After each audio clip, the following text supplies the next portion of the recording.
buenos días. Aquí arrancamos Despierta con CDN, a ritmo de Víctor Manuel.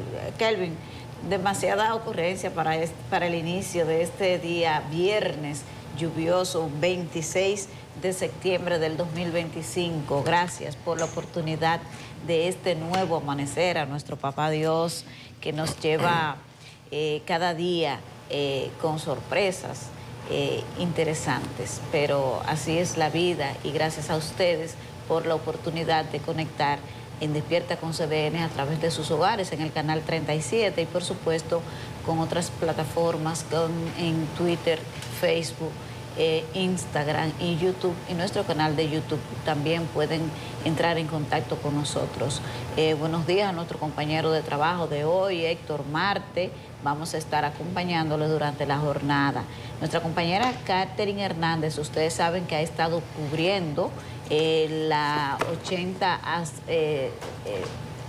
plenaria de sesiones de la Asamblea General de la ONU en Nueva York, y nos ha mantenido informados de todo lo que acontece allí, y para hoy va a aportarnos una entrevista con el expresidente Leonel Fernández, que aunque no está participando en la Asamblea General de la ONU, sí tiene una agenda importante de actividades políticas y académicas en Nueva York, que incluyeron el foro global sobre América Latina y el Caribe en la agenda mundial, que se desarrolló el pasado miércoles. Muy interesante, por cierto.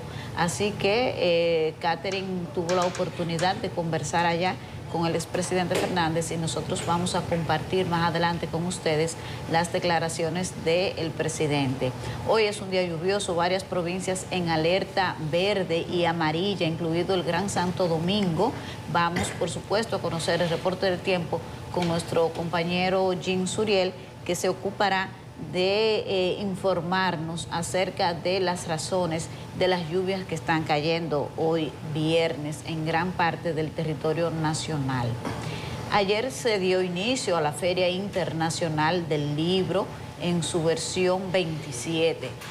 La vicepresidenta Raquel Peña pronunció las palabras centrales del acto, que junto al ministro de Cultura, Roberto Salcedo, y por supuesto la alcaldesa del Distrito Nacional, dejaron formalmente iniciada esta versión de la Feria Internacional del Libro, que se va a desarrollar desde anoche hasta el 5 de octubre en las instalaciones de la Plaza de la Cultura.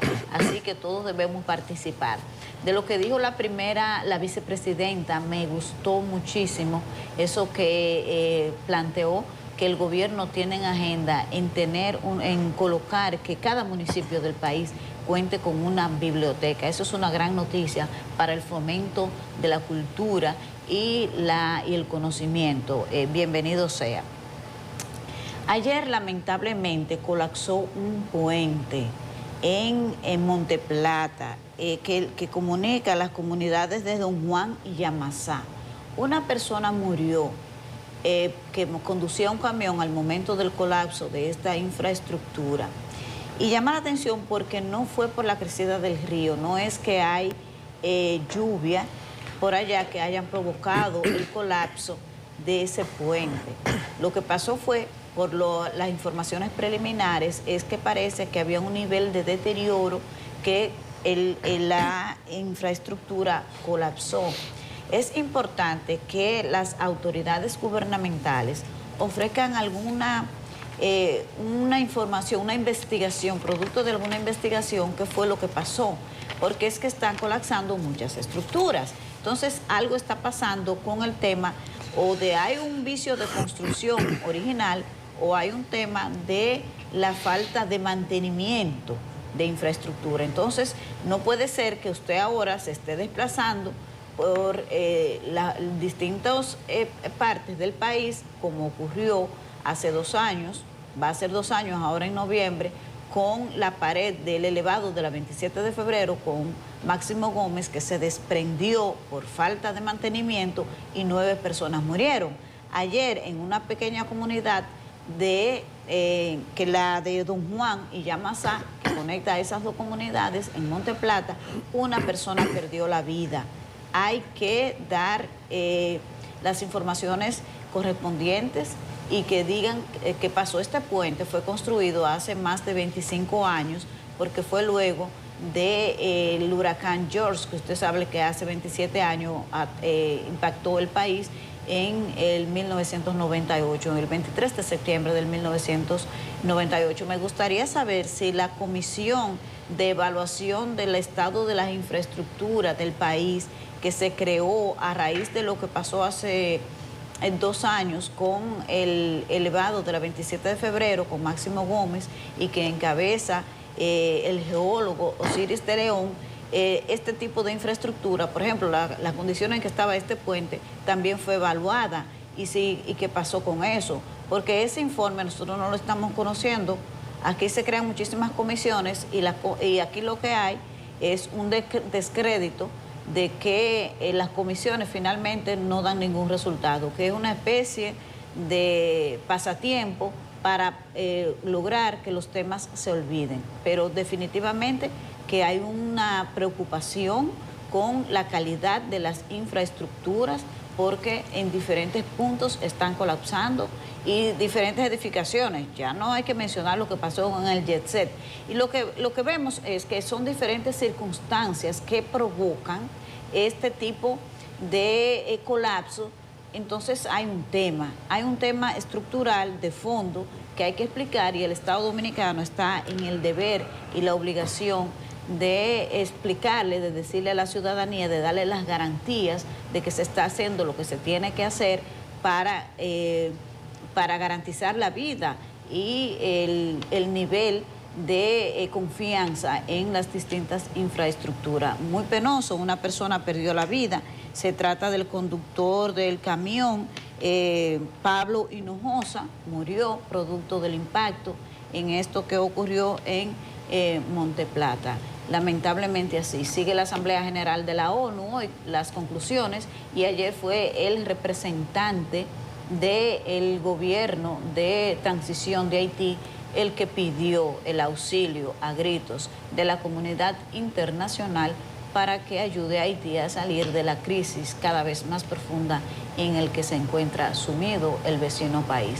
Buenos días, Héctor Marte.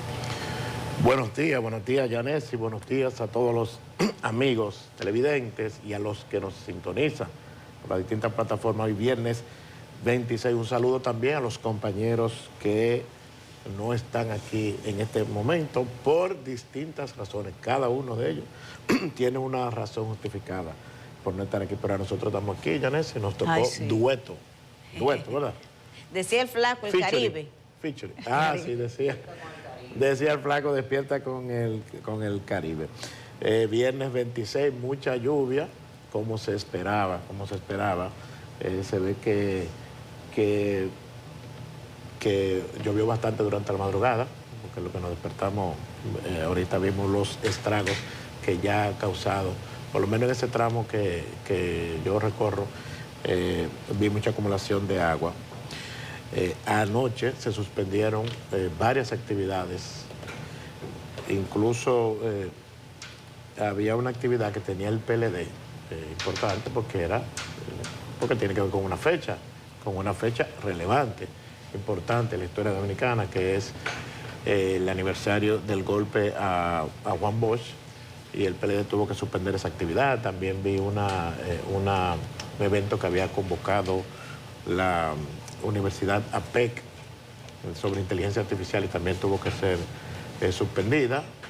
Todo bien con la actividad de la Feria del Libro, con el acto de inauguración, o sea que todo transcurrió de manera normal. Se dio muy bien esa actividad, vi los discursos ahí de la vicepresidenta, del ministro de Cultura Roberto Ángel Salcedo y del homenajeado don Frank Moya Pons, que decía, medio en broma y medio en serio, ¿verdad?, que me estoy preocupando porque veo que me están haciendo muchos reconocimientos, muchos homenajes.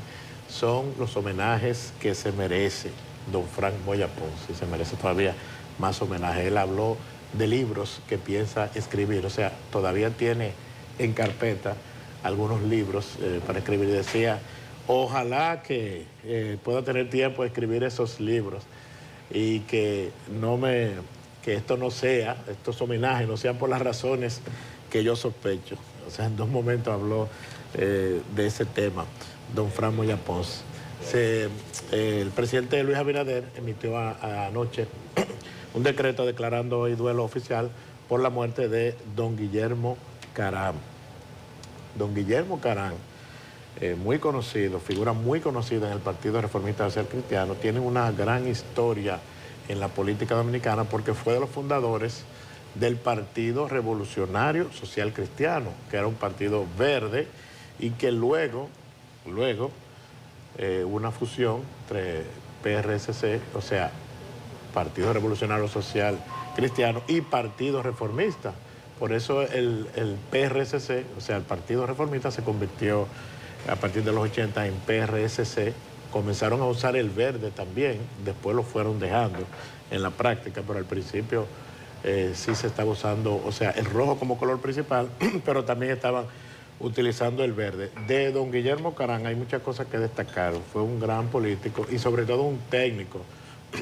Tenía esa dualidad porque era un técnico reconocido, con opiniones siempre de peso como economista, pero también era un dirigente político, sobre todo, y esto hay que destacarlo, era un dirigente siempre de la línea institucional del Partido Reformista Social Cristiano. Cuando se produjeron esas divisiones, Guillermo Caram siempre se mantuvo ahí. O sea, no hay que entrar en detalle, pero ustedes saben que ocurrieron muchos episodios, luego de las primarias del 2004, en el 2008 también. O sea, el Partido Reformista Social Cristiano no fue que un día amaneció desbaratado, eso fue un proceso. Y Guillermo Caram siempre se mantuvo ahí en la línea institucional. Yo recuerdo que era una referencia en momentos en que parecía que el Partido Reformista se quedaba sin voceros y nosotros los periodistas que cubríamos la fuente política siempre acudíamos. O sea, una de las figuras que nos llegaba a la mente cuando teníamos que saber una opinión, sobre todo una opinión de peso, documentada, de los reformistas, uno llamaba a Caram o lo visitaba. Francisco Medrano, me imagino que también sabe mucho de eso, que le tocó en muchas ocasiones ir allá a entrevistar a Caram. Además, hubo un tiempo en el que la comisión técnica del Partido Reformista Social Cristiano, durante mucho tiempo, recuerdo yo, tenía una rueda de prensa semanal, fijando posición sobre los temas nacionales, y esa comisión era encabezada por don Guillermo Caram. Entonces, quería destacar eso porque a pesar de esa tendencia cada vez más creciente de los dirigentes políticos a la división, a la fragmentación, a los conflictos internos, a irse para otro partido, Guillermo Caram mantuvo esa posición, esa postura, y se le conocen 2 militancias, la del Partido Revolucionario Social Cristiano, que era el Partido Verde, y la del Partido Reformista Social Cristiano, posteriormente, en la que ocupó varios cargos. Hay un tuit bastante largo de Yatzel Román, que habla mucho de la historia de Caram y de sus aportes a la política y al Partido Reformista durante todos estos años. Como decía Yanesi, sigue la Asamblea General de la ONU. Hay que decir, con relación a lo de Trump, a la participación de Donald Trump y los incidentes que enfrentó Trump antes, durante y hasta después, o por lo menos se enteró de otro incidente luego de su comparecencia, que esto ya pasa de lo anecdótico. Uno se ríe muchísimo con lo que ocurrió. Él también se puede decir que lo tomó a chiste, pero realmente es un asunto serio. Y a pesar de que Donald Trump, uno tienda quizás, porque Donald Trump provoca pasiones y uno está de acuerdo o no con él, una gente de esta que no hay medias tintas con él, uno o lo compra ese producto o lo desecha, como ocurre con la gente, sobre todo con los políticos que son radicales. Pero en este caso yo pienso que Donald Trump sí tiene razón en preocuparse y en denunciar lo que fue inicialmente anecdótico, él ha escrito una carta denunciando los 3 incidentes que él enfrentó antes y durante su comparecencia. Yo cuando veía el discurso decía, van 2, la tercera la vencida, pero realmente ocurrieron 3, porque la queja de él es por lo de la escalera eléctrica, que todo el mundo lo vio, el tema de la escalera eléctrica que falló, por el teleprompter que no funcionó durante gran parte de su comparecencia, me parece que funcionó en los últimos 10 minutos, algo así. Y finalmente, algo que nosotros no nos demos cuenta, pero que él ahora lo denuncia, él dice que no se escuchó el discurso en el salón. Que cuando él terminó su discurso, él le pregunta a su esposa, ¿qué tal lo hice? ¿Cómo? Y ella le dijo, no escuché ni una palabra. O sea, las personas que estaban en el salón, según dice Trump ahora, no escucharon su discurso. O sea que estamos hablando de 3 situaciones, parecería mucha casualidad. Señores, hay una frase que dice, el hecho de que usted sea paranoico no significa que no le está cayendo atrás. O sea, puede ser que Trump sea exagerado, que magnifique, pero son 3 cosas que le ocurrieron. Yo pienso que ahí hay algo y que merece ser investigado, pero bueno, Trump lo ha llamado triple sabotaje. Vamos a ver si esto se investiga y hay una respuesta. Vamos ahora a dar paso.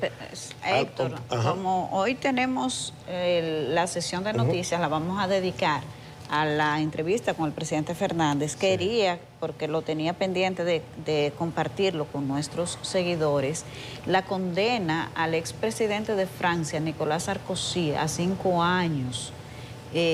Lamentablemente, bueno, eso de ser expresidente como que se ha convertido en un problema para mucha gente, no todos obviamente, pero siempre llama la atención porque hubo otra condena reciente contra el expresidente de Brasil, Jair Bolsonaro. Ustedes saben que él fue condenado a 27 años. Y en el caso de Nicolás Sarkozy lleva una larga historia de casos judiciales que se le acusaba de financiación ilegal de campaña y también de recibir de actos de corrupción. Pero esta condena fue, oigan, ¿por qué? De 5 años tras ser declarado culpable de conspiración criminal en un caso relacionado con millones de euros de fondos ilícitos del difunto líder libio, el coronel Muammar Gaddafi. O sea, y dice la propia sentencia que aunque el expresidente intente recurrir a otras instancias judiciales de su país, que él ya ha anunciado que lo va a hacer, aún así tendrá que ir a prisión. Nicolás Sarkozy ya tiene 70 años de edad. Así que es interesante lo que está ocurriendo con varios expresidentes. Varios expresidentes. Así es. Ahora sí, vamos a las portadas del Caribe y CDN con el compañero Francisco Medrano. Hola, ¿qué tal? Muy buenos días, Héctor y Yanesi. Con ustedes saludar a los amigos que están en sintonía en este viernes lluvioso. En Despierta con CDN vamos de inmediato a compartir las informaciones del periódico El Caribe en su pantalla del televisor. Lo hacemos con la apertura de la Feria del Libro en honor a Frank Moya Pons. Importantes personalidades asistieron al acto inaugural en el día de ayer en el Teatro Nacional Eduardo Brito. Continuamos con noticias del presidente de la transición en Haití, quien también pide a la ONU una acción fuerte ante la crisis que vive el vecino país. Y a propósito de la ONU, tenemos un escrito sobre el caos en Nueva York. Esto durante la Semana de Naciones Unidas, el incremento de la seguridad y también el continuo movimiento de gente y vehículos han complicado al barrio de Manhattan. Vamos ahora a la contraportada del Caribe con noticias del mundo de los deportes. Hablamos del Cibao FC, que alcanza más altura en torneos de CONCACAF. El onceano naranja de República Dominicana supera a los clubes de altas ligas como la de Canadá y también las de Centroamérica. Y ahora les invitamos que accedan a nuestro portal digital www.cdn.com.do. Aquí usted puede conocer otras importantes informaciones como esta del canciller Roberto Álvarez, quien resalta los esfuerzos de República Dominicana en la ONU para fortalecer la misión internacional en Haití. También hablamos del fenómeno natural que nos incide, y es que el COE, el Centro de Operaciones de Emergencias, ha colocado al Distrito Nacional y 17 provincias bajo niveles de alerta verde y amarilla. Y cerramos las notas de esta mañana en CDN Digital con una declaratoria de duelo oficial para este viernes debido al lamentable fallecimiento de Guillermo Carán Herrera, es dirigente del Partido Reformista Social Cristiano y exgobernador del Banco Central. Todas estas informaciones pueden ser ampliadas en nuestro portal www.cdn.com.do. También les invitamos que adquieran una edición impresa de nuestro periódico El Caribe. Es todo de nuestra parte, seguimos con más en Despierta. Bueno, y de ese fenómeno que está generando esta lluvia nos habla ahora el profesor Jim Suriel. Muchísimas gracias, muy buenos días. Vamos a dar seguimiento a los fenómenos atmosféricos en República Dominicana porque hemos visto la combinación de varios factores meteorológicos. Primero, un disturbio que se ha acercado a nuestro país asociado a la onda tropical número 38 y ya durante las próximas 24 horas podría ganar más intensidad y convertirse así en una depresión tropical o posiblemente en la tormenta tropical Imelda. Pero todavía tendremos abundante humedad y nubosidad cubriendo gran parte de nuestro país y las precipitaciones se tornarán entre moderadas y fuertes durante las próximas 24 horas. Especialmente hacia el litoral caribeño tendremos la continuación de estos aguaceros ahora en el transcurso de la mañana y el potencial de inundaciones urbanas e inundaciones repentinas permanecerá en gran parte de nuestro país en las próximas 24 a 48 horas. Esto debido a que, aunque se aleje este sistema meteorológico del territorio nacional, se quedará la vaguada, sus remanentes, también humedad llegando desde el Mar Caribe y la cercanía de una nueva onda tropical. Por lo tanto, las lluvias permanecerán en pronóstico durante las próximas 24 horas. Así también podrían desarrollarse algunas ráfagas de viento y descargas eléctricas. Vemos que está moviéndose al noreste de Puerto Rico el huracán Humberto y así ganando intensidad, moviéndose hacia el noroeste. Un sistema que ha avanzado como una tormenta tropical en las últimas 24 horas, pero vemos que estará ganando todavía más fuerza, acercándose a Bermuda y podría alcanzar la categoría 3 o la categoría 4 en la medida que siga moviéndose en aguas abiertas del Atlántico sin representar peligro para República Dominicana. Atentos porque hoy seguirán las fuertes precipitaciones y también las inundaciones repentinas en gran parte de nuestro país. Estas han sido las informaciones meteorológicas. Así es, atentos, dice Jim Suriel. Tenemos que estar atentos al seguimiento a estos fenómenos, así que si se mantienen en CDN se van a enterar de lo que ocurre con estos fenómenos que están generando estos aguaceros. Vamos a la pausa. Estamos en una entrevista especial con el expresidente de la República, presidente de la Fundación Global Democracia y Desarrollo en Nueva York. Estamos con Leonel Fernández. Muchísimas gracias, presidente, por darnos este espacio.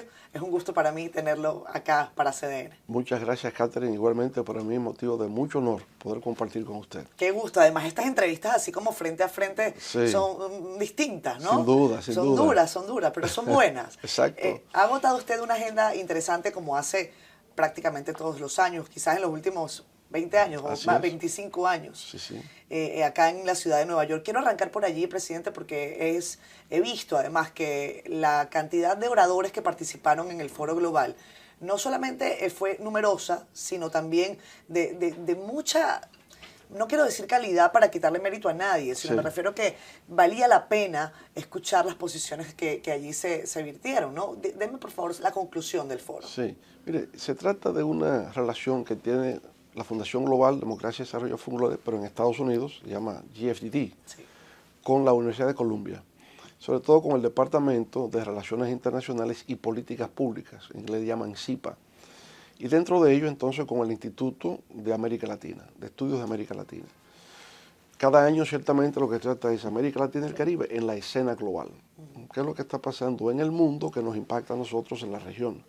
Y por tanto abordamos temas de economía, la economía global, la economía en este caso de Estados Unidos, porque hay grandes cambios en la orientación de la política económica norteamericana, y América Latina. Y con América Latina entonces ver la parte económica es un acuerdo que tenemos con CEPAL, organismo de Naciones Unidas en Chile, para estudiar los temas de la región. Luego hay una sesión que tiene que ver con la parte social, o la parte cultural, o la parte política. En esta ocasión tuvimos como orador invitado al secretario general de la OEA, que nos trazó la pauta de lo que ha de venir en los próximos 18 meses, un cambio completo del escenario político latinoamericano por las elecciones que va a haber. Vimos los latinos en Estados Unidos, 60 millones de hispanoparlantes, la incidencia que tienen en lo social, en lo político electoral, en lo económico, por supuesto, las remesas que envían a nuestros países, y también la parte electoral, o sea, específicamente lo electoral, cómo votan los latinos en Estados Unidos. Todo eso creo que sirvió ahí de discusión. El tema migratorio lo tratamos con profesores de Derecho de la Universidad de Columbia, viendo la parte de la legalidad, que significa la aprehensión, detención y deportación, cómo se lleva a cabo el proceso, de manera que fue muy ilustrativo lo que pudimos sostener en el marco de esa conferencia, de ese foro que hacemos anualmente aquí en Nueva York, y que aprovechamos porque podemos movilizar a los académicos, a los políticos, ¿verdad?, locales con mayor facilidad que si fuera desde República Dominicana. Y además coincide con la Semana de Alto Nivel de Naciones Unidas. Y quiero preguntarle al presidente si ha tenido tiempo de ver los discursos de los principales mandatarios, precisamente en este escenario de la ONU, y específicamente el discurso del presidente Abinader, si pudo verlo, si tiene quizás ya algún análisis acabado sobre algunos puntos de su discurso. Son varios, pero sí, dígame su impresión inicial. En verdad no he podido, porque como he estado involucrado en estas actividades. Generalmente lo que hago es que cuando regreso a República Dominicana, el equipo allá me tiene la impresión de todos los discursos que se pronunciaron en Naciones Unidas, y lo puedo analizar, lo puedo investigar. De manera que tengo una noción vaga, porque he estado como muy ocupado en las distintas actividades que he tenido que llevar a cabo. Le voy a dar dos de los puntos del discurso del presidente Abinader, y ya habiendo dicho eso, que usted no lo ha visto en su totalidad, pero le extiendo algunos puntos mencionados por el presidente Abinader. Uno tiene que ver con Haití. Es la preocupación que ha manifestado en distintas oportunidades. Los 5 discursos que ha llevado en Naciones Unidas han mencionado el tema de Haití. Y en este caso está apoyando a República Dominicana una modificación en la misión de seguridad. Entiendo que quizás sobre eso ustedes como mandatarios, además se han reunido recientemente, han podido avanzar en algo. Pero eso deberá pasar la prueba del Consejo de Seguridad. ¿Cómo usted analiza la posibilidad de que la misión de seguridad en Haití cambie de lo que tenemos ahora, que es una misión encabezada por Kenny, que su mandato vence el 2 de octubre, a lo que pueda venir ahora encabezado por la ONU? Sí, yo siento, bueno, primero, el tema Haití ha estado siempre presente en los discursos de Naciones Unidas, lo ha hecho el presidente Abinader, lo hice yo siempre, lo hizo el presidente Medina, siempre ha estado. Ahora con mayor razón por la situación de crisis extrema en que vive Haití, con la presencia de las bandas criminales y demás. Ha habido esfuerzos. Yo diría que esta presencia de Kenia es un esfuerzo que va en la dirección de poder mitigar el impacto que está teniendo la criminalidad. Ahora vuelve el tema del Consejo de Seguridad. En el Consejo de Seguridad la dificultad está en convencer a Rusia y convencer a China, que tendrán sus razones, quizás de disputa con Estados Unidos, porque esto está en su esfera de influencia, y como se interfiere en otros aspectos, entonces la geopolítica global influye en lo nacional para nosotros en el marco del Consejo de Seguridad. Esa es la explicación que yo más o menos les puedo dar de por qué no ha sido más fácil el proceso en el Consejo de Seguridad. Porque usted diría, bueno, ¿por qué Rusia y por qué China se van a oponer a eso? Bueno, una explicación. Haití tiene relaciones con Taiwán. Entonces China tiene un distanciamiento con todo lo que concierne a Taiwán. Entonces, en el marco de las diferencias y conflictos en el plano internacional, Rusia dirá, ese es un problema de ustedes, no por el tema de Haití, va más allá. Entonces las cosas se hacen más complejas en ese sentido. Pero ya veremos, porque veo que también Panamá está jugando un rol importante en el Consejo de Seguridad para ver si eso se puede llevar a cabo, se puede aprobar y por consiguiente darle un apoyo real al Consejo de Gobierno en Haití y poder entonces enfrentar las bandas criminales y volver a restablecer un orden, una paz y una estabilidad en Haití, que es lo que hace falta para poder avanzar en otros temas. Presidente, se habló mucho en Naciones Unidas sobre el multilateralismo. Incluso el presidente Abinader se sumó a otras voces de líderes globales que hablan de que esa institución no debe caer en la irrelevancia. Y muchas personas consultadas dicen, van líderes mundiales una y otra vez, escuchamos los mismos problemas de la humanidad, no vemos que haya una consecuencia, una resolución de los mismos. Pero me gustó la palabra de la presidenta de la Asamblea que ha dicho, ¿y si no estuviera la ONU qué? Exactamente. Bueno, si no estuviera sería peor, porque yo creo que la única organización en el mundo que tiene la capacidad de convocatoria que tiene Naciones Unidas, nadie. Es decir, que pueda convocar a 194 Estados miembros, no hay ninguna otra organización que lo pueda hacer. Así que Naciones Unidas no puede hacer más que lo que decidan sus Estados miembros. De manera que decir que es irrelevante es porque esa irrelevancia le viene porque los Estados miembros no adoptan la actitud proactiva que debiera ser.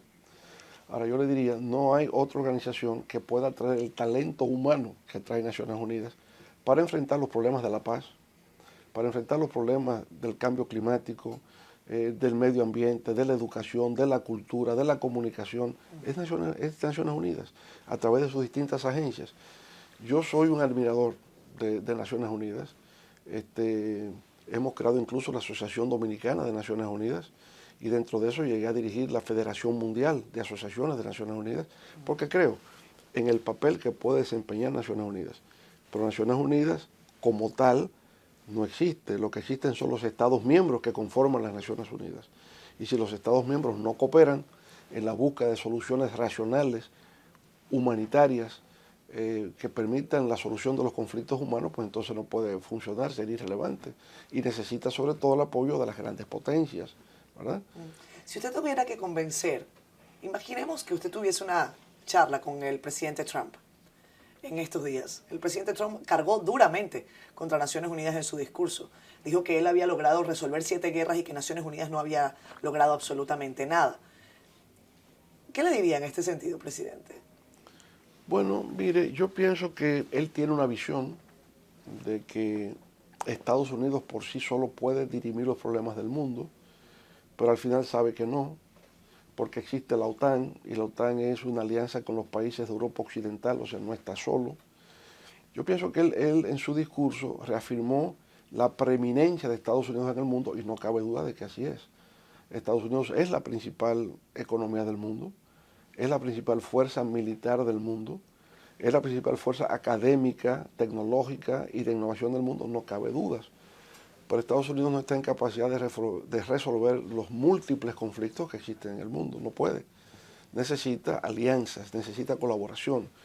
Y por supuesto, esa mayor colaboración estará en Naciones Unidas. Porque a veces se desdeña, porque Estados Unidos estuvo solo en el plano internacional, pero hay potencias emergentes. Y la principal potencia emergente en el mundo se llama China. Y China va avanzando muy rápidamente. Y China ha creado su propio mecanismo de solución de conflictos. La Asociación Internacional de Mediación, que existe ya en Asia, justamente como mecanismo alternativo. A Naciones Unidas yo creo que lo que le hace falta es una reforma que reconozca que ya no solamente son las potencias triunfantes de la Segunda Guerra Mundial las que deben estar en el Consejo de Seguridad, que el mundo es mucho más amplio. Hay 34 países de una gran relevancia, no 13, 34, y que necesitan algún tipo de representación en los organismos donde se toman las decisiones más importantes. Por tanto, el gran problema de Naciones Unidas está en el Consejo de Seguridad, que ya no es representativo. La Asamblea General están todos, en la UNESCO están todos, menos en el Consejo de Seguridad. El poder de veto de las 5 grandes potencias. Resuelto eso, yo creo que se puede entender. Pero el papel de la Organización Mundial de la Salud es importante, porque cuando viene una pandemia, como vimos recientemente, con el COVID-19, y pueden venir otras pandemias, ¿quién traza la pauta mundial? No es ningún país, es la Organización Mundial de la Salud. Pero Estados Unidos está buscando hasta retirarse de ese tipo de organismos. Y la administración Trump, por ejemplo, ha sido muy dura con el tema, por ejemplo, vacunas. Por eso le decía, yo no diría en una conversación suya con el presidente Trump, por ejemplo, hablando de ciencia. Sí, yo no diría Estados Unidos, yo diría esta administración republicana, sí, digamos, no está de acuerdo con que existe el cambio climático. Sí. Niega el cambio climático. Niega el cambio climático, dice que eso es un invento de los chinos para vender más plantas eólicas en el mundo, pero que ellos siguen usando carbón. Escuché esa parte, me interesa esa parte del discurso. Pero, digamos, hay una visión de gente que no cree en el multilateralismo, no solamente el presidente Trump, no creen en eso. Pero yo, personalmente, lamento tener una postura diferente, sí creo que el multilateralismo es fundamental para mantener la paz y el orden global. Presidente, usted habla de representación dentro de la ONU y dentro de muy poco habrá que elegir a un nuevo secretario general. Se sabe que el Grupo de América Latina, por una norma no escrita, sí, debería proponer al nuevo secretario general. Y ha dicho el presidente Abinader que debería ser una mujer. ¿Usted tiene su candidata? Hay como un consenso. Yo tengo amigas ahí, ¿verdad? Amigos de Alicia Bárcena, de Rebecca Greenspan y de la propia presidenta Bachelet. ¿Usted es amigo de las tres que son candidatas hasta ahora? De las tres que son candidatas son amigos y amigos, digamos, entrañables, sí, que nos comunicamos permanentemente, que estamos en contacto. Bueno, ahora hicimos un reconocimiento en la conferencia de Funglode a Alicia Bárcena, pero también Rebeca es amiga y también la presidenta Bachelet. Va a tener que inventarse usted 3 reconocimientos de aquí a allá, por si acaso, para que ninguna se vaya a poner celosa. Sí, ya tenemos que pensarlo bien. Presidente Fernández, más allá del tema de representación de género, sí, ¿por qué cree usted que una mujer debería liderar esa organización? ¿Qué aportaría la visión femenina, según su óptica, a la Secretaría General de la ONU? Bueno, yo pienso que hay una cierta sensibilidad, ¿verdad?, de mujeres que han estado involucradas con el sistema, porque no es que de repente aspiran, es que han estado dentro. La presidenta Bachelet estuvo dirigiendo la parte de derechos humanos, sí, el Consejo de Derechos Humanos. Rebecca Greenspan está ahora mismo en la UNCTAD. Y el caso, por ejemplo, de nuestra amiga Alicia Bárcena, estuvo como directora ejecutiva de la CEPAL, que es un organismo de Naciones Unidas. De manera que las tres son del sistema, vienen de adentro, y por tanto tienen una visión, tienen una experiencia para poder asumir la dirección de esa institución. Presidente, además, hay un merengue dominicano que dice que si los hombres no pueden, que gobiernen las mujeres. Estamos de acuerdo. Hay una información que ha estado desde el principio de esta semana de alto nivel y tiene que ver con el reconocimiento del Estado de Palestina por varios países tradicionalmente aliados a Occidente, tradicionalmente aliados además a la perspectiva de Israel sobre el conflicto en Gaza. El caso de Portugal, el caso del Reino Unido, Australia, Canadá. Sí. Le preguntamos al presidente Abinader recientemente sobre si República Dominicana también se iba a inscribir en esa tesitura y el presidente Abinader dijo que eso había que evaluarlo en un consejo y el canciller Álvarez dijo que usted en su gobierno había avanzado en el reconocimiento de Palestina. Cuéntenos el detalle de cómo ocurrió eso, cuál es el estatus actual según la disposición que usted llevó adelante. Recuerde que desde 1948, por resolución de la Asamblea General, se estableció el Estado de Palestina, el reconocimiento del Estado de Palestina y el Estado de Israel, la convivencia. Eso nunca se había negado. Habían guerras, la guerra de Yom Kippur, donde Israel tomó territorios palestinos, en la altura del Golán, pero nunca se desconocía el que Palestina también tenía el derecho a existir como Estado. Era Palestina que se oponía, diciendo que todo era de Palestina, ¿verdad? Pero Israel nunca dejó de reconocer que era así. En una visita que hicimos a Israel, visita oficial de Estado, yo le pregunté a Benjamín Netanyahu por qué razón no se reconocía, Israel no reconocía al Estado de Palestina. Y su respuesta fue la siguiente: solo esperamos que ellos reconozcan que este es el Estado judío de Israel. Digo, solamente por la palabra judío. Dice, sí, para nosotros es importante que sea Estado judío de Israel. Luego me veo con Mahmoud Abbas en Egipto y le hago el cuento. Le digo, mira, conversé con el primer ministro Netanyahu y él dice que el problema se reduce a que Palestina reconozca que existe el Estado judío de Israel. Y él me contestó, ellos se pueden llamar como quieran. Si no quieren llamarse así, nosotros no tenemos problema. Ahora, lo del Estado judío tiene mucho que ver con el sionismo, que fue la base de todo esto en la actualidad. Lo que ha agravado el tema ha sido el ataque de Hamás el 7 de octubre. Pero la realidad es que Hamás no representa a todos los palestinos.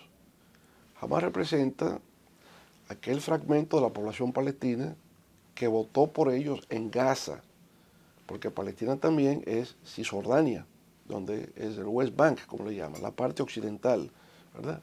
Al oeste del río Jordán. Bueno, Hamás representa el Islam radical. Es la parte radical del islamismo que entiende que no habrá paz con Israel, al menos que no sea mediante el conflicto armado. Como que han creído también algunos judíos. Cuando se produjo la paz entre Egipto e Israel, mataron al primer ministro israelí, como mataron también al primer ministro de Egipto, Anwar el-Sadat, y aquí a Yermi Razik. Entonces, ha ocurrido eso. O sea, hay sectores internos en el mundo árabe, en el mundo de Israel, que se han opuesto a que se llegue a un acuerdo de paz, siempre. Ahora lo que ha ocurrido es el radicalismo de Hamás, que comete un error táctico y estratégico de realizar un acto de terrorismo, y personas inocentes, civiles, han sido llevados en calidad de rehenes, que el mundo entero lo rechaza. Todos rechazamos. ¿No crees que fue una provocación? Sí, y un cálculo erróneo de cómo poder llegar a un entendimiento con Israel. Se equivocaron. Una masacre. Una masacre y se equivocaron. Pero la respuesta ha sido desproporcionada. La respuesta no ha sido a Hamás, ha sido contra el pueblo de Palestina, contra todo el pueblo de Palestina. Y entonces también ha habido actos censurados por el derecho internacional público. Entonces los pueblos ven con un sentido de equilibrio que lo de Hamás estuvo mal y que lo de Israel ha estado mal. Y que esa situación en Gaza tiene que ponerse fin. Y que ciertamente Palestina tiene el derecho a ser reconocido como Estado independiente, porque están ahí. Del lado de Israel, entonces existe una coalición de extrema derecha que encabeza Netanyahu. Y esa extrema derecha, si no se actúa con la dureza con que se está actuando, le quitan el respaldo a Netanyahu y el gobierno se cae. Entonces nos hemos encontrado en la peor de las situaciones con el radicalismo de ambos lados, no de Palestina, de Hamás, porque existe Al-Fatah, existen otras organizaciones que se agrupaban en la OLP, pero la OLP no es que ha actuado Hamás. Y del lado de Israel, la extrema derecha. De manera que lo que ha impedido llegar al cese al fuego, a una situación de paz definitiva, es que estamos entre los dos extremos. Pero durante nuestro gobierno, en una visita a la región, nosotros reconocimos la autoridad palestina, que es la que gobierna en Cisjordania, con Mahmoud Abbas, ¿verdad? Que le dicen Abu Maza por su hijo. Bueno, que habló en el escenario de Naciones Unidas por Zoom, porque no le permitieron venir. Claro, no le permitieron venir, y eso es una cosa que, o sea, no vienen a Estados Unidos, vienen a Naciones Unidas. Y Naciones Unidas es de todos, ¿verdad? Pero bueno, se hizo sentir por esta vía, y por supuesto de lo que se trata es de reconocer que existe el pueblo de Palestina y que ese pueblo vive en un territorio, y ese territorio es el territorio. ¿Cree usted que el país debería reconocer, al igual que otros países, al Estado de Palestina? Es que siempre lo hemos reconocido. Desde el 1948, República Dominicana reconoció el derecho a un Estado de Palestina, siempre. No hay que convocar consejos de gobierno ni nada, siempre ha sido así. O sea, nunca hemos dicho que no es así. Por tanto, si nunca hemos dicho que no, es porque República Dominicana siempre ha reconocido que existe el Estado de Palestina. Presidente, en su discurso, el mandatario dominicano, Luis Abinader, habló de cifras macroeconómicas y habló de que su gobierno había reducido la pobreza. Recientemente usted ha dicho de una manera quizá un poco jocosa que el país tiene el motor, que el gobierno tiene el motor fundido. Pero el presidente Abinader dijo, y voy a citarlo, que en su gobierno se redujo la pobreza moderada de 25.8% en 2019 a 18.05% y que la subalimentación ha bajado de 8.6% en 2018 a 3.6% en 2025. Incluso ha dicho que la FAO piensa que República Dominicana podría cumplir el objetivo de hambre cero en los próximos 2 años. ¿Cuál es su visión sobre esta parte del discurso del mandatario. Me gustaría que así fuera. Ojalá así sea, como dice el presidente Abinader, porque el pueblo dominicano desea progreso, desea avance. Pero hay una contradicción entre cifras de disminución de la pobreza e incremento del número de beneficiarios de los planes sociales. Entonces, una y otra cosa no pueden ser. Si baja la pobreza, tiene entonces que disminuir los planes sociales de la tarjeta de Supérate, porque eso es justamente para los pobres. En la medida en que haya menos pobres, entonces hay menos tarjetas. Ahora hay menos pobres y más tarjetas de asistencia social. Por tanto, hay una incongruencia del presidente en lo que se refiere a su política social. Presidente Fernández, yo quiero preguntarle sobre la reciente movilización de buques, aviones militares, incluso submarinos nucleares en el Caribe. Escuchaba al presidente Lula da Silva decir en su mensaje ante la ONU que América Latina era una zona de paz y que querían que se mantuviera de esa manera. E incluso dijo que en el caso venezolano había que mantener abierta la puerta del diálogo. ¿Cómo ve usted esta movilización que el gobierno estadounidense clama como una lucha contra los cárteles de la droga y que incluyen incluso bombardeo de lanchas que son consideradas, pertenecen a redes de narcotráfico? Claro. Yo diría, en la medida en que sea contra los carteles de las drogas, hay mucha gente que dirá que bien. Pero aún así, aún tratándose de carteles de las drogas, hay normas del derecho internacional que tienen que ser respetadas. En este caso, verificar que efectivamente se trata de narcotraficantes que están realizando sus operaciones ilegales. Se verifica porque se les detiene y se les apresa y se someten a un proceso judicial en Estados Unidos. Al fin y al cabo, cuando ocurre en el ámbito territorial que hay narcotraficantes que envían la mercancía a Estados Unidos, nos piden la expatriación, nos piden que sean enviados a la justicia de los Estados Unidos, ¿verdad? Bueno, entonces igual, si son aprehendidos en alta mar, se verifica que son hechos presos y entonces son llevados a territorio norteamericano. O sea, la extradición y la aprehensión en alta mar, porque son narcotraficantes, es lo que procede, porque no se está en guerra y no existe la pena de muerte. Por lo menos no estamos en territorio americano todavía y en las extradiciones no hay pena de muerte. Cuando se firman actos de extradición se garantiza que no habrá pena de muerte. Por tanto, lo que tiene que hacer es incautar la droga, apresar a la persona y llevarla a la justicia. No hay por qué, conforme al derecho internacional, hacer una ejecución extrajudicial, como se diría. Dice Marco Rubio, secretario de Estado de Estados Unidos, que durante mucho tiempo se han hecho esas interdicciones y que eso no ha funcionado porque la droga sigue llegando a su país. Y en cierta forma justifica esto con esa apreciación. Bueno, pero Estados Unidos nunca había bombardeado lanchas de narcotraficantes. No, esto es inédito. Es inédito. Yo digo, ya que están ahí, pueden perfectamente apresar a los que andan en esas lanchas, incautar las drogas y ya su presencia coercitiva en el área estará marcada, ¿verdad? Ya eso estaría bien. Y podría hasta coordinarse eso con los demás estados, podría coordinarse con Colombia, con Venezuela, con donde quiera que se estime que se produce la droga y que circula, coordinar esas ejecuciones. E incluso que los demás países también saquen sus embarcaciones y aprecien a la gente en alta mar y le incauten las drogas. Magnífico. En Venezuela no podrían hacerlo porque la DEA no está allá. Bueno, entonces con Venezuela no, pero con los demás. Y todo lo que salga de Venezuela, pues poderlo también aprehender e incautar lo que llevan ahí. Esa es una forma de proceder que estaría más conforme a las normas del derecho internacional, ¿verdad? Y generaría mayor quietud de parte de los escépticos de si hay intenciones ocultas en lo que está ocurriendo. Pienso que por ahí podría ser una salida. Recientemente el gobierno dominicano participó de una operación de esta índole y ha dicho el canciller Álvarez en una reciente entrevista que tuvimos con él y que presentamos acá en CDN que no ocurrió ese ataque a una embarcación con droga en el territorio dominicano, que eso ocurrió en la llamada zona económica exclusiva y que eso no es parte necesariamente de lo que el país puede entender como territorio soberano en virtud de lo que no tenga que ver con el aprovechamiento de recursos. No sé si me di a entender. Sí, bueno, si es así, magnífico, porque no se puede, digamos, interferir en el espacio de la soberanía y la integridad territorial de un país sin tener ninguna notificación o autorización previa, porque ya sería una especie de intervención. Entonces, si es en aguas más allá de lo que es el espacio soberano, bueno, ya no tendrían que notificarnos ni hacer nada. Está fuera de nuestro control.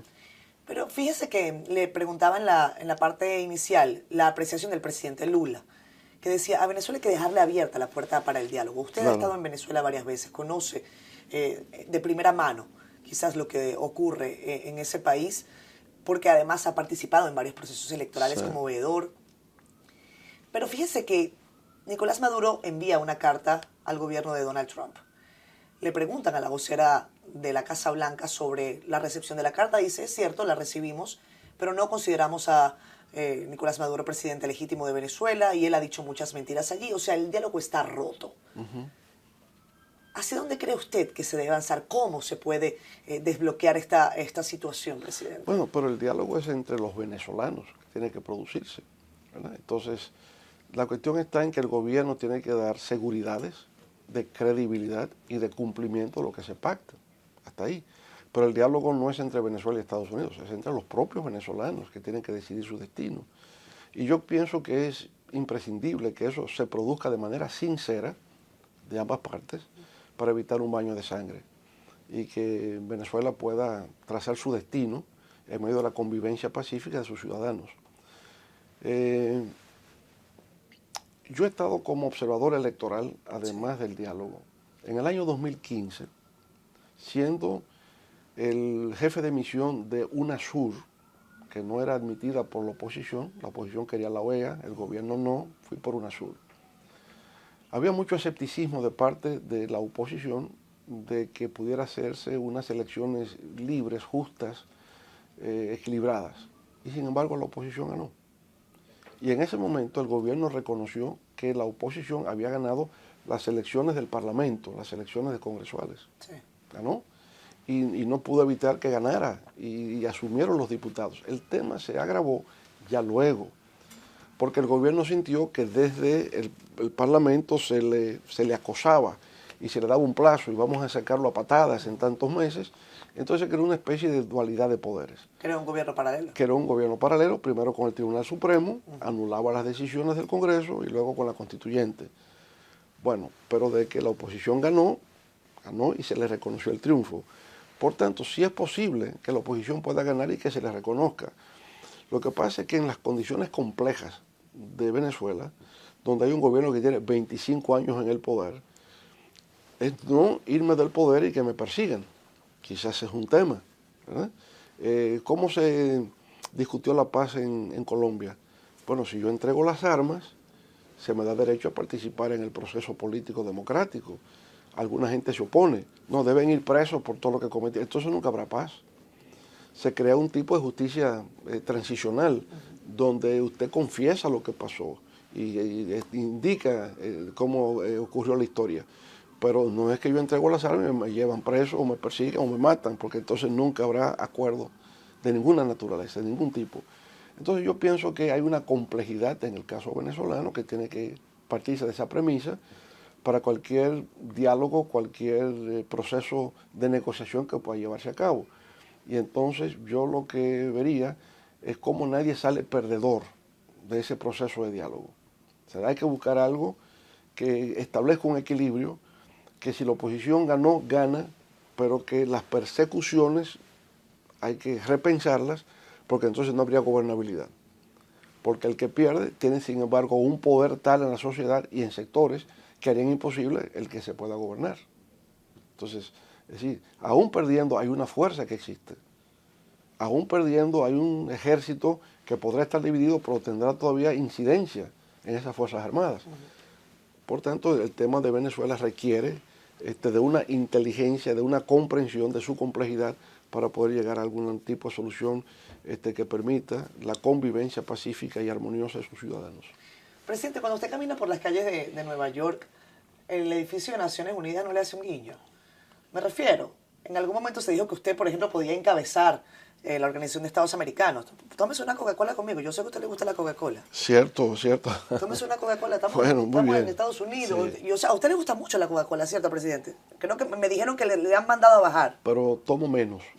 Tomo menos, porque... ¿Cuántas se tomaba usted al día? 5 o 6. Era demasiado. Era demasiado. Demasiada azúcar. Sí, demasiado. Entonces he ido reduciendo eso. Incluso combino con Sprite. Ah, ¿sí? Que dicen que tiene menos azúcar y que... Porque también... Pero la Coca-Cola, la cero, no le gusta. No, no me gusta el sabor. Ah. No, no es auténticamente Coca-Cola. Sí. Y tomándonos esta Coca-Cola, presidente, yo le digo, si Naciones Unidas no le guiña, porque sabemos que usted está involucrado ahora mismo en las actividades políticas en República Dominicana, que entiendo yo usted será el candidato de la Fuerza del Pueblo para Sí, las mire. elecciones del 28. No creo que haya otra posibilidad, o si la hay usted me lo dice, pero hay quienes pensaban que usted iba a tomar el camino de la diplomacia. ¿Comprende usted bien estos temas? ¿Comprende usted? Tiene muy buenas relaciones desde el punto de vista internacional y eso también se necesita, ¿no? No, mire, yo nunca he pensado en tener ningún cargo fuera de la República ¿Cómo va a Dominicana. ser? Nunca, nunca. Porque yo no podría vivir fuera de la República Dominicana. Ok. Yo no me siento viviendo fuera. Yo salgo, duro una semana, 2 semanas, pero tengo que volver. Porque allá es que está mi peluquero. ¿Solamente por eso? Para empezar. Ajá. Para empezar. Ajá. Entonces, bueno, no podría. O sea, no me encuentro. Nueva York es una ciudad que me fascina, pero luego de 2 semanas tengo que volver. Entonces, yo tengo como una vinculación muy con República Dominicana, muy con mi gente, muy con el pueblo, que me impide eso, como que me alejo, ¿no? Siempre me han interesado las relaciones internacionales. Yo me crié en esta ciudad, yo llegué aquí con 8 años de edad. Y aquí aprendí a jugar baloncesto. Aquí aprendí a jugar baloncesto, aquí jugaba pelota, aquí hice de todo. A los 11 años visité las Naciones Unidas el curso nuestro, la escuela nos trajo a las Naciones Unidas y por supuesto yo quedé maravillado con eso. Naciones Unidas, siempre me persiguió la idea de Naciones Unidas. Bueno, y creé la Asociación Dominicana de Naciones Unidas y llegué a estar dirigiendo la Asociación Mundial de Naciones Unidas. Por eso le digo yo, es una cosa que casi que se cae de la mata. No, incluso con la OEA me lo ofrecieron. El secretario general de entonces... La OEA se la ofrecieron. Me lo ofrecieron, sí, o sea, cuando usted quiera venga, que lo vamos a apoyar. Y dije, no me interesa. No me interesa ocupar ningún cargo de responsabilidad a nivel internacional. ¿Le interesa ocupar un cargo? No, tampoco. El de la presidencia de la República. No, tampoco. Me llegó porque tenía que llegar. Pero usted, hay que trabajar mucho para eso, presidente. Sí, pero cuando yo ingresé a la política, eso no estaba en mi agenda. Yo lo que no podía hacer era indiferente a lo que ocurría en el país. Y tenía, por supuesto, una admiración frente a una figura que para mí sigue siendo una figura estelar de la historia dominicana, que es Juan Bosch. Un día como hoy le dieron un golpe a Juan Bosch. Un El día que como estamos hoy, el grabando. 25 de septiembre, exactamente. Bueno, influido por esa figura, a quien admiraba, a quien admiro, ¿verdad? Más las circunstancias nacionales, me hizo incorporar a la política, pero yo nunca aspiré ni a ser diputado, ni a ser nada, ni senador, ni alcalde, no tenía ningún interés en nada de eso, estar presente. Ahora usted se vincula, usted forma parte, la gente lo va llevando, y bueno, sin yo pedirlo me llevaron a la presidencia. Ahora, ya a partir de ahí tiene una responsabilidad, una obligación moral, política con su pueblo, y acepto. Pero, digamos, nunca fue el objeto de mi vida, nunca fue el propósito de llegar a tal cosa.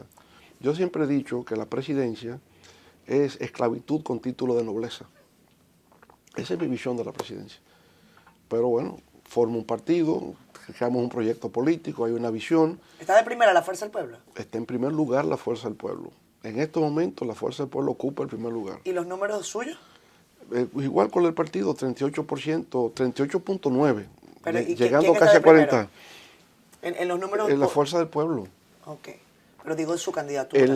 Porque todavía no hay candidatos. Ya, o sea, ya, la ya. cosa Lo vemos oscila. como lo están midiendo por partido. Por partido, sí. Pero les quiero decir, el PRM, que estaba en primer lugar, con un 44, descendió a 34.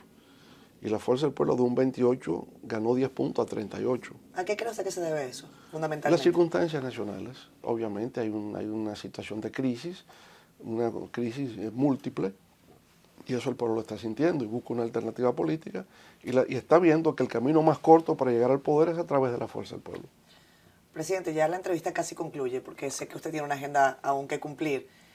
Pero como esta entrevista se está dando en Nueva York y allá estamos en el Nueva York chiquito y yo esta entrevista la voy a hacer para CDN, pero también la voy a poner en Siendo Honestos el domingo. Sí. Porque a mí me ha dado mucho trabajo traerlo a usted este espacio y qué bueno que sea así. Esta es una pregunta para Siendo Honestos. Para los que nos vean en CDN aprovechan y vuélvanlo a ver el domingo o vayan a YouTube. ¿Cómo le gustaría a usted ser recordado, presidente Fernández? ¿Cómo ve usted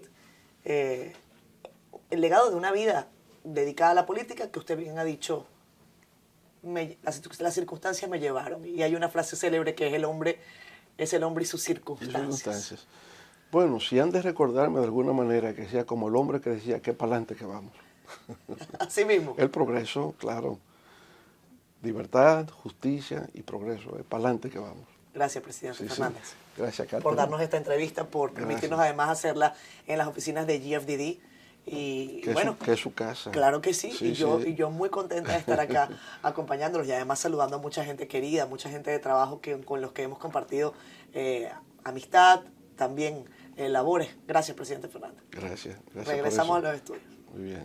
Seguimos en Despierta con CDN y tenemos la presencia de una colega periodista, Crismeidi Ureña. Ella también es escritora, reside en España y está teniendo o va a tener una participación importante en la Feria del Libro que fue inaugurada anoche. Buen día, Crismeidi, bienvenida. Ay, muchísimas gracias, qué placer estar con ustedes y aquí en esta casa de Despierta con CDN que siempre nos acoge con tanto cariño.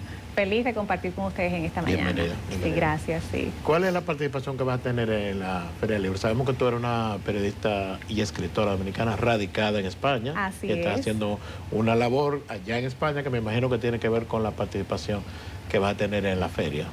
Así es, en el día de mañana, sábado, a las 11 de la mañana, estaremos impartiendo una charla acerca de revistas culturales y turísticas. A propósito de mi experiencia con Revista Soy Caribe Premium, allá en Madrid, vamos a hablar sobre cómo poder poner en práctica una revista cultural turística, de la idea a la realidad, a la publicación. Ese proceso creativo, ese proceso técnico, el que uno tiene que tener en cuenta para poner un medio a circular.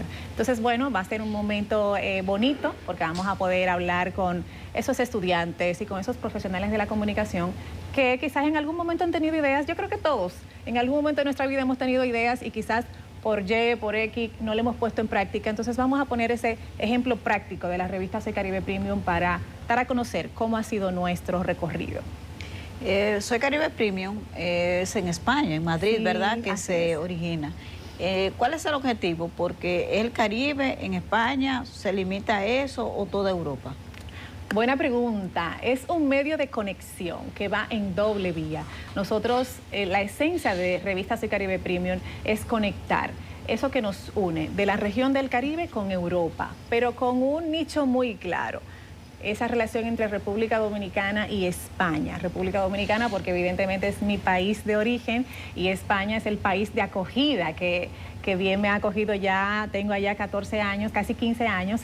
Y bueno, es una forma de dar a conocer todos esos proyectos a nivel histórico, a nivel profesional, a nivel comercial, que tiene, a nivel cultural, que tiene el Caribe con Europa y República Dominicana con España. Es una tarea bonita porque nos permite dar a conocer lo mejor de lo nuestro a el público español y viceversa, va en esa dinámica.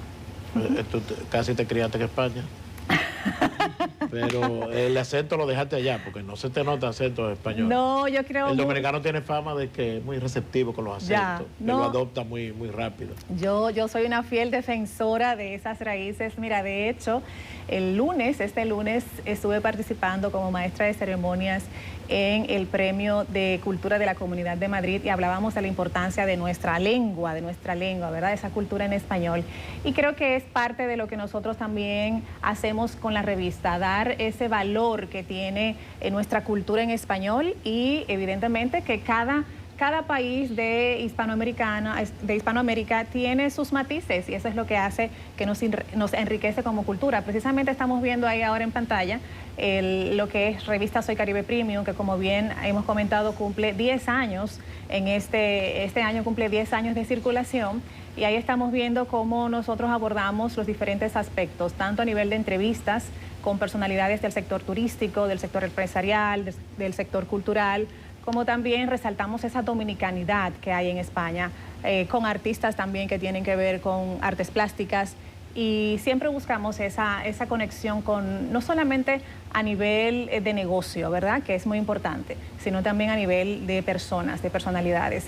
Y las ferias, que siempre son también un pilar importante para nosotros, donde participamos. Recientemente les comentábamos que estábamos en París, en la feria de Topresa. Cuando tú dices la feria, te refieres a las ferias del turismo. Exactamente, nosotros estamos anclados en las ferias turísticas. FITUR, que es la feria por excelencia, que ya nos estamos preparando para este Fitur del 2026. Nosotros somos media partner de la feria de Fitur. Igual lo somos de Top Reza, que acaba de finalizar, y justo pusimos a circular. Esa de Fitur va a medio país, dice. Bueno, va una representación importante. Va mucho, ¿verdad? Te encuentras muchos dominicanos. Sí, va una representación importante, y República Dominicana siempre tiene una participación destacada en el pabellón de Latinoamérica. A eso hay que destacarlo. Nosotros, a pesar de que somos un país de 9, 10 millones de personas, a nivel de participación y presencia, estamos a veces por encima de muchos países de muchos millones, como es el caso de México, Argentina. O sea, siempre nosotros los dominicanos nos destacamos en Fitur. Claro que sí, sobresalimos en muchos aspectos, a nivel de stand, a nivel de propuesta también dentro de este programa de actividades. Por lo tanto, nos sentimos muy orgullosos cuando República Dominicana se hace sentir, en este caso en España, y ver a nuestros dominicanos también tan integrados con la cultura. Ya que tienes tanto tiempo viviendo en Madrid, nos gustaría conocer tu experiencia con relación a los retos que tiene la comunidad dominicana en España, que es la segunda más numerosa de toda la diáspora. Tu experiencia, ¿cómo ha sido? ¿Qué te gustaría que sea mejor? Si hay retos, desafíos que se pueden cumplir, que desde tu perspectiva, dada la experiencia, y porque mantienes un vínculo muy cercano con la República Dominicana. Sí, de verdad que nuestra comunidad en España es una comunidad trabajadora. Están divididos en diferentes sectores, Cuatro Caminos, que muchos de ustedes conocen, Vallecas, Villaverde, y está marcado por ser una comunidad trabajadora, una comunidad que también busca integrarse. Por eso también intentamos hacer plataformas que permitan que nuestra comunidad pueda integrarse con esta sociedad española. ¿Y qué es algo positivo para nosotros? Es que tenemos mucha cercanía con ese pueblo español. Primero, a nivel histórico, o sea, hay un lazo histórico fuerte con nosotros, que ellos reconocen también.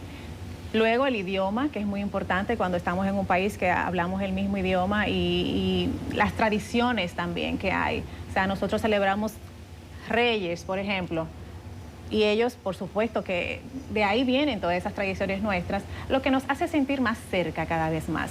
Retos, por supuesto. Hay retos que enfrentar, y que se está trabajando también para encaminar esa imagen, sobre todo, ¿verdad?, de esa juventud dominicana que lamentablemente en muchos momentos se ve afectada por un grupo pocos son, pero un grupo, pero muy poquito, de bandas que están haciendo ahí cosas que no son debidas, y eso por supuesto que nos afecta como imagen. Pero de hecho, desde la embajada, el año pasado, hace 2 años, se inició una fundación, aprovecho para comentarlo, que se llama Fundo, que es una fundación que trabaja para la integración de ese joven y de esos niños en España. Y lo que busca es precisamente darle oportunidades y herramientas a esos niños que llegan de República Dominicana a España, para que puedan sentirse también con una acogida positiva y puedan encaminarse por el buen camino. Pero vuelvo y digo, esos detalles que hay que mejorar, por supuesto, son mínimos, porque la comunidad dominicana en España es una comunidad muy trabajadora. Sí. Sí, lo que pasa es que los que se descarrilan, aunque sean menos, hacen ruido. Hacen mucho ruido. Hacen ruido, pero bueno, para eso estamos nosotros, y todo el que pueda, ¿verdad?, aportar. Y hay mucha gente buena, mucha gente con una trayectoria impecable, dominicanos con mucha trayectoria impecable en España, y que igualmente es muy reconocido por la sociedad, muy reconocidas por la sociedad española, y eso es muy positivo.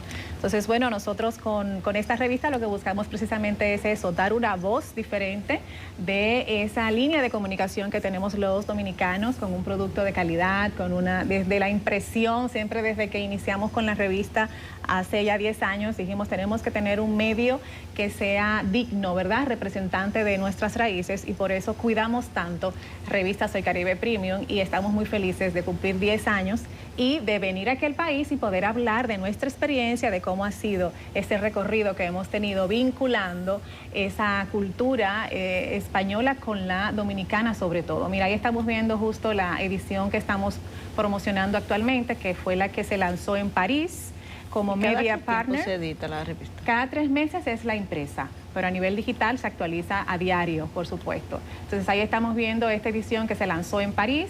Bueno, yo llegué ayer justo de París para acá para poder participar en la feria y como media partner de Top Resa en París, ahí hablamos sobre esas bondades que tiene República Dominicana sobre todo y lo que buscan los franceses, cómo reconocen al país los franceses, que de hecho dentro de la entrevista que le hicimos a la directora de la feria, comentaba de que de los destinos del Caribe, República Dominicana es uno de los favoritos de los franceses. Y ahora, como se han anunciado, como ya saben, rutas directas que van a iniciar diciembre, enero, conectando Samaná, conectando Santo Domingo, Punta Cana con París, pues imagínense la perspectiva que tenemos para el crecimiento de ese mercado. La Feria del Libro que se inauguró anoche, que tú vas a tener una participación, ¿cuáles son tus expectativas con relación al evento como tal? No sé si viste la actividad anoche, si estuviste presente. Es el evento cultural más importante del país, que se puede decir que ha ido mejorando y se han ido introduciendo aspectos novedosos con el tiempo.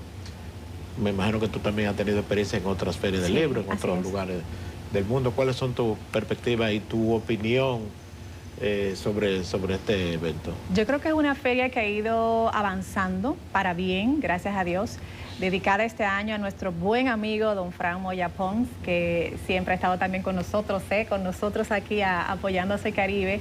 Y creo que mis expectativas son muy positivas, primero, porque como saben, este año la feria se ha integrado en esa red de ferias internacionales.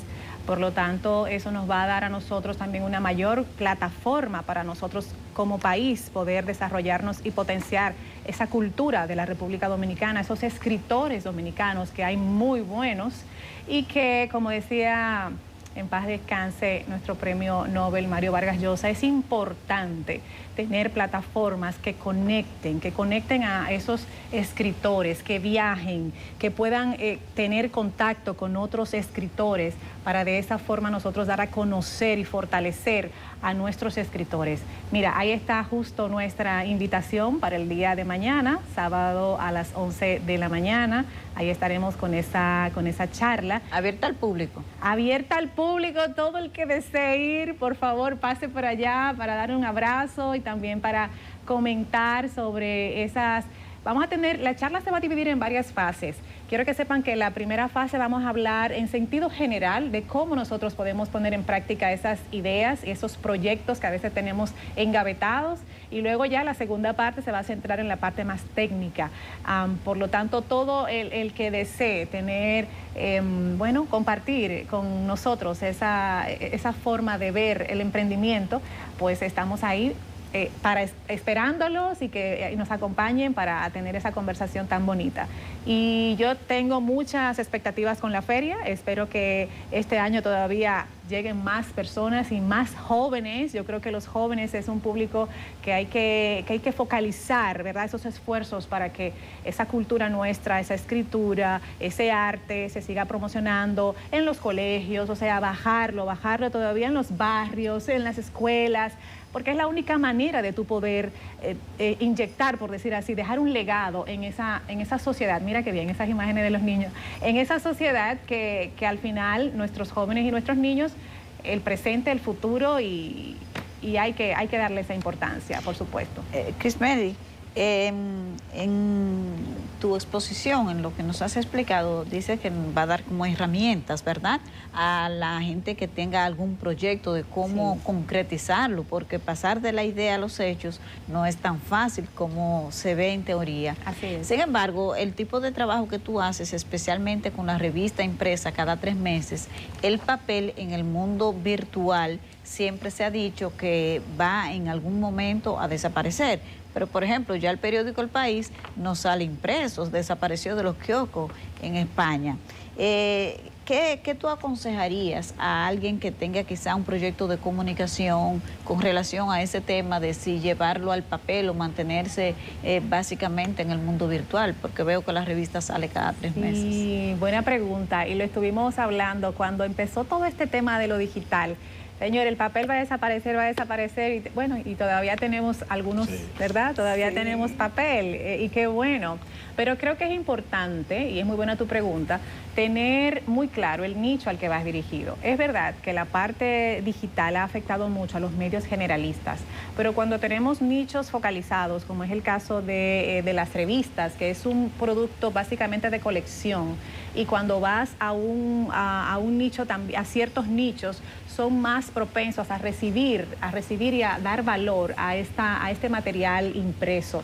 Y como dije, se convierte en una publicación de colección, que es donde nosotros hemos intentado llevar y focalizar este proyecto, y que hasta el momento nos está dando resultados.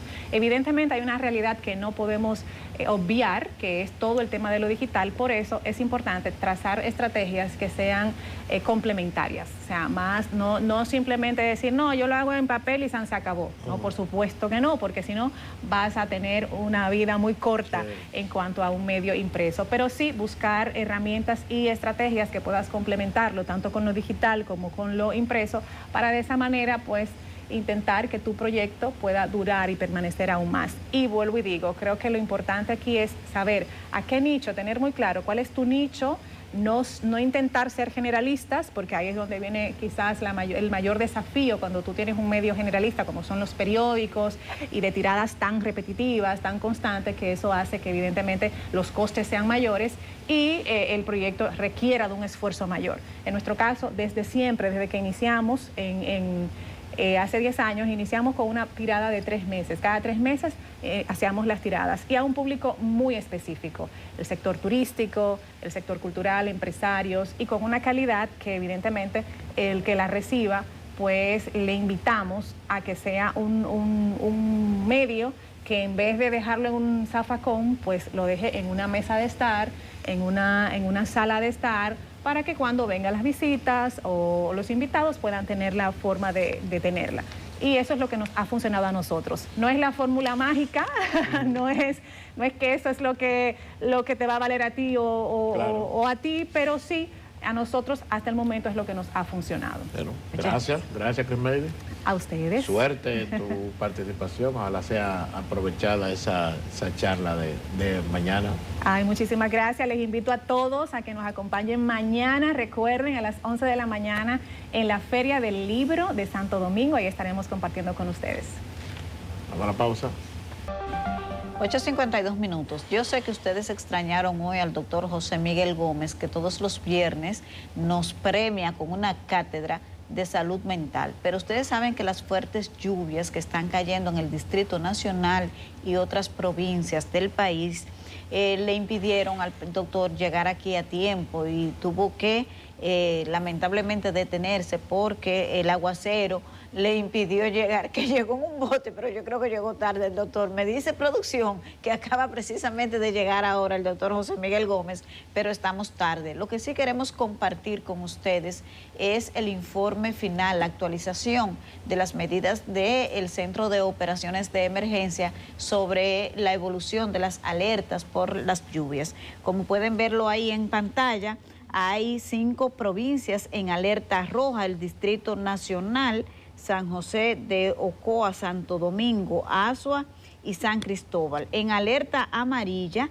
hay 9 provincias, que son María Trinidad Sánchez, Samaná, Monteplata, Tomayor, El Ceibo, La Alta Gracia, La Romana y San Juan. Y en alerta verde se mantienen 5 provincias, que son Pedernales, Barahona, Peravia, Puerto Plata y Sánchez Ramírez. Tienen que mantenerse atentos. Ya hemos dicho que las autoridades del Ministerio de Educación tomaron medidas especiales por las fuertes lluvias para que las provincias que están bajo alerta roja y amarilla y las autoridades de los centros educativos que están ubicados en lugares vulnerables donde se puedan producir inundaciones suspendan la docencia para la seguridad del personal y por supuesto de los estudiantes. Nosotros en CDN vamos a mantener informada constantemente a toda la población de las medidas que van a ir anunciando las autoridades para que ustedes también se mantengan al tanto y se resguarden. La mayoría de las actividades de la mañana, que están programas para la mañana, ya se están haciendo estamos recibiendo las notificaciones de que son suspendidas, se han suspendido. Por ejemplo, la Pucamaima tiene una actividad muy interesante hoy, la Pucamaima sede Santo Domingo, Campus Santo Domingo, que era una especie de estudio que se había hecho sobre los resultados de las pruebas nacionales. Y me escribe Natalie Faxas para informarme que esta actividad, por los motivos que ustedes conocen, por los aguaceros, está siendo aplazada. Luego se dará la información. Fran está aquí en el de mi estudio parte, para despedir con nosotros. para despedir y para agradecerle al doctor, que es psiquiatra, que vino a tiempo y que gracias a Dios no quedó loco con la intención. Gracias, nos vemos el lunes. Tomen té, café, chocolate y una sopita también. Ay, sí. Buen fin de semana. Salud.